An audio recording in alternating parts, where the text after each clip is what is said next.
Hello everyone and welcome back to another video from AI Basics. In this video, I'm going to show you how to change your password on Text.io. So let's get started right away. First of all, open up your web browser and then in the address bar type in textio.com and press enter.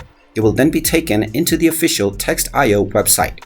Now from this page, in order to change your password, you can do this without signing in itself by clicking on the sign in button from the top right corner. You will then be asked to enter your credentials. Just type in your work email address and then click on the Let's Go button and you will be asked to enter your password. From the password box, just click on Forgot My Password button, and after you enter your email once again, you will receive an email from Text.io on your work email inbox. Just open up the email and click on the link within and you will be allowed to create your new password. Just type in your desired new password and then click on the Reset Password button. And now you can use your new password within the login page along with your original email address to log into your account. And there you have it.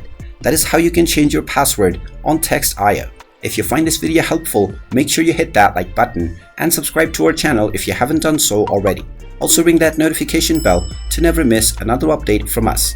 Thank you for watching and I will see you again in the next video.